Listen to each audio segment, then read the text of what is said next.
the hardest job in the world is to think. That's why most people don't do it. Yeah.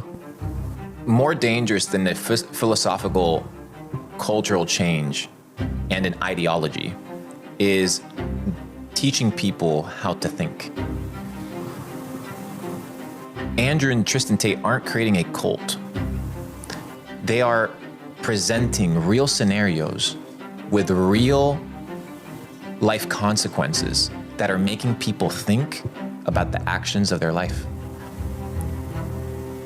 And when you make people think, it's extremely dangerous.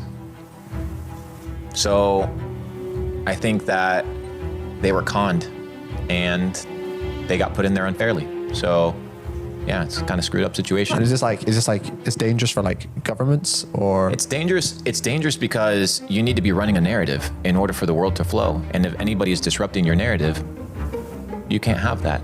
Remember, you're not talking about somebody that gets 50 million views. You're talking about somebody that gets billions and billions of views every single month consistently. So and he's changing the way people think. He's not changing how people think. That's the big fallacy in this entire scenario. He's making people think. Most people don't think.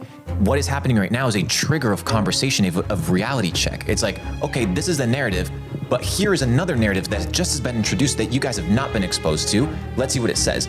And a lot of people have been gravitating to this narrative, and this dominant narrative is opposed to this narrative, so therefore it attacks it. It's war 101. And you think that's like the whole matrix system, breaking the matrix, and that to do that is it step one to get out the matrix is just think.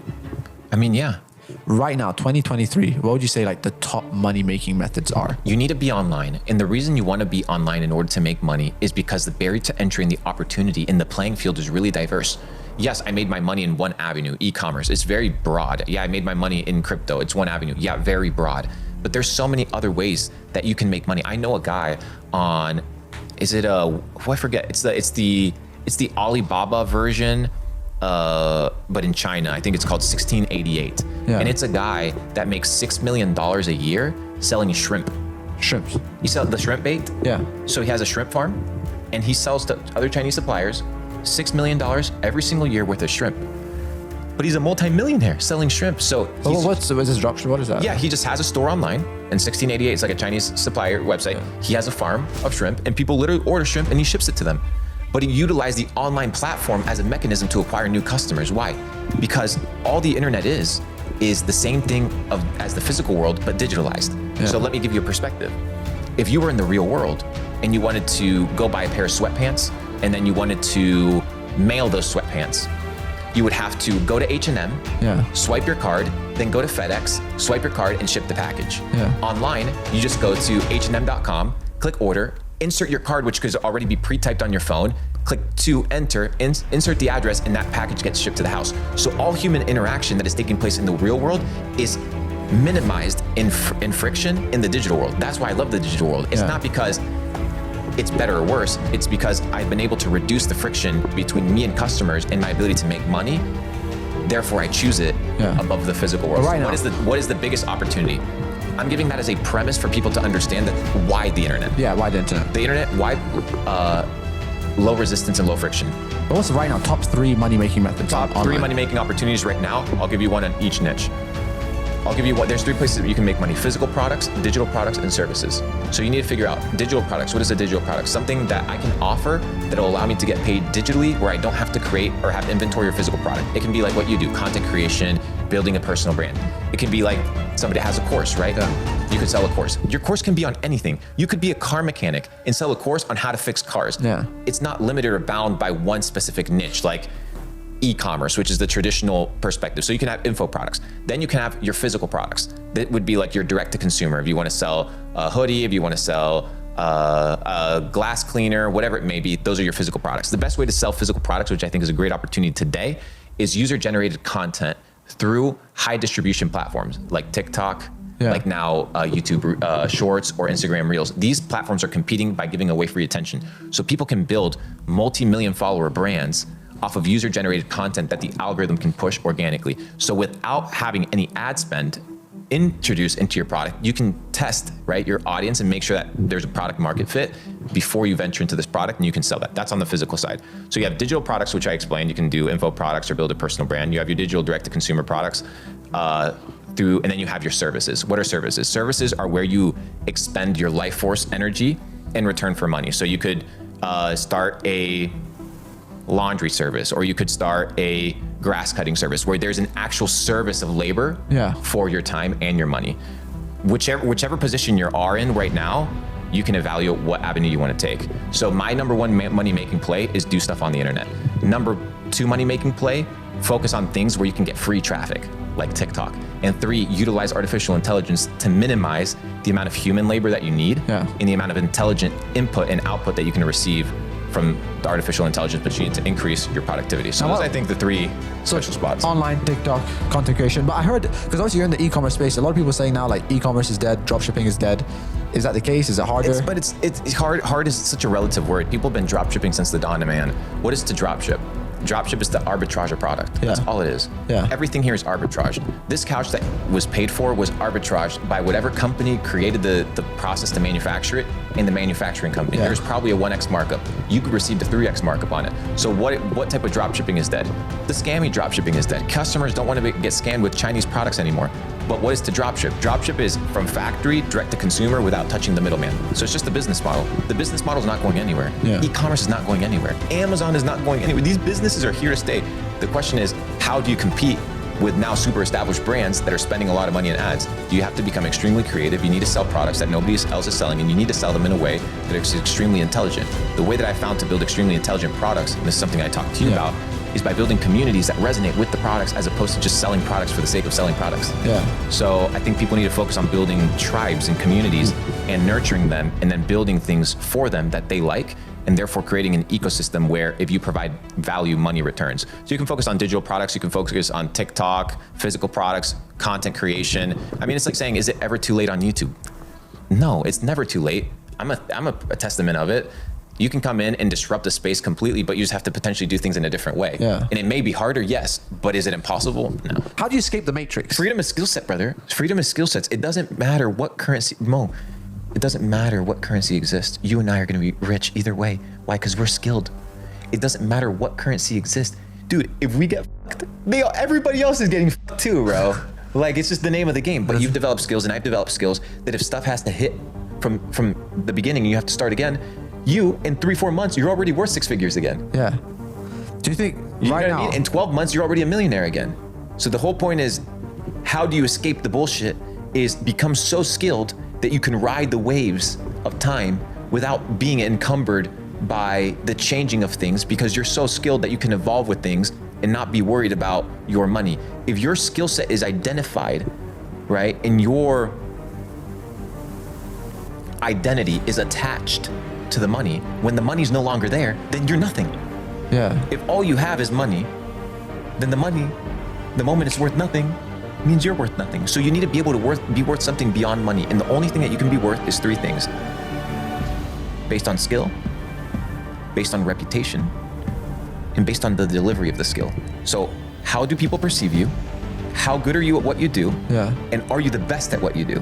If you can cover all those 3 bases, you're irreplaceable. Why do things work the way that they work? and why is that? Brother, people want to be told what to do. People love to be told what to do. You know why? Because when they're told what to do, they can no longer assume responsibility for the outcome. They'll be like, well, he told me what to do. It's his fault. Yeah. It's his fault. But when you have to assume responsibility for your thinking process, for your belief system, when something fails, you can't point at anybody except yourself.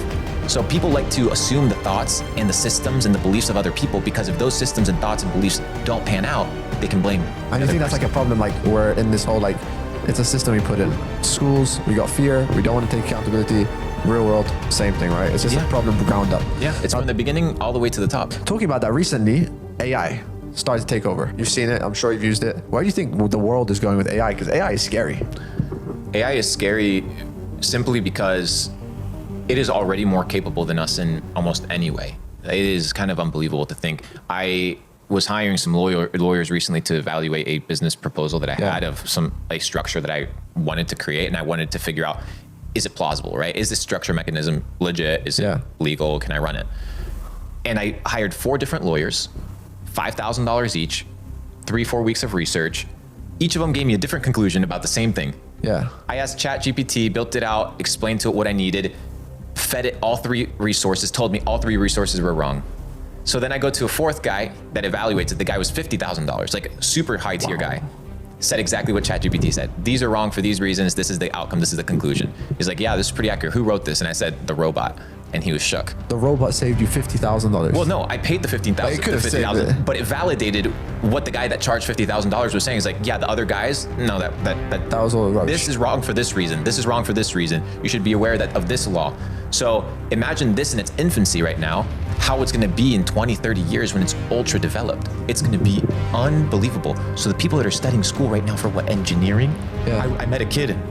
He was sitting next to me in the mountains in Zermatt when we were snowboarding, and he's like, yeah, I got a 4.2 GPA in high school, like super proud of his degree, like high scores. He's like, I'm about to go to one of these private universities and study engineering.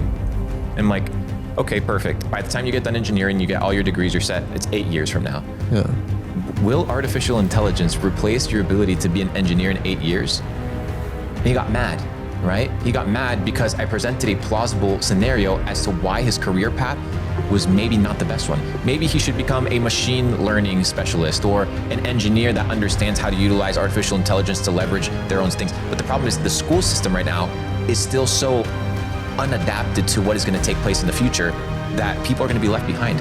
And I don't think a lot of the working class is going to be left behind. And what I mean by the working class is like the people that build factories and the farmers. I think these jobs are going to take a little bit longer to replace because you not only need software, you also need hardware in order to, make machines move. But at what But point? with simple skills like, dude, like being an accountant or a lawyer or these things, a machine can learn that. And you can program artificial intelligence and you can have your own scripts that could literally study all the tax codes and build for you a proper plan just as good as any person that went and studied a degree. Now imagine matching the top lawyer with the artificial intelligence systems. Like, you are in a really good situation. But what happens to the people that have no skills? That's the big question here. Is like, how do you deal with 2 billion people that you don't need in the task force? That's the big question. So that's the scary part, is because you're gonna have a lot of people here walking around not doing anything. So we're gonna have 2 scenarios. The utopian possibility and the dystopian possibility. What's that? Which one would you like to know first? Dystopian or utopian? I'll go utopian. I've never heard this. Okay. Of course not, brother. You're getting original data sets with Luke Belmar. What are you thinking? My stuff is regurgitated. Come on. Anyways, utopian scenario, AI.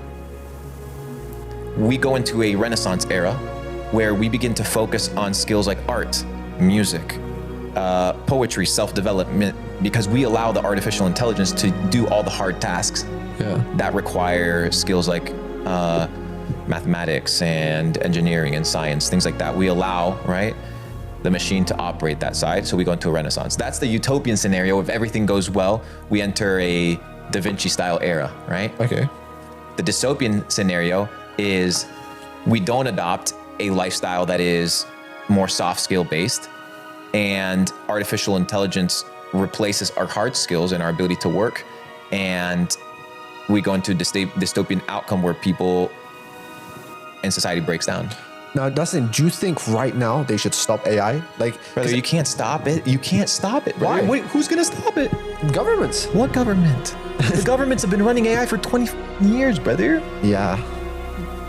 Like, when you look at BlackRock and you realize that they have a software called Aladdin that is machine learning and AI that's out here calculating the algorithms and the investment patterns of the entire world.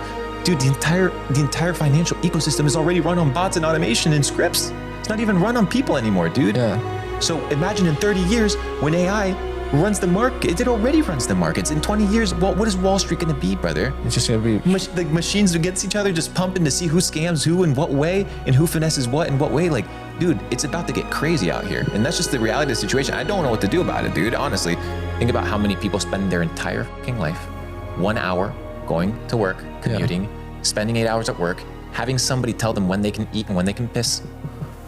Take that same car, go back home for 40 fucking years to make a currency, earn a currency that they do not know is printed out of thin air for 40 years and never question it once.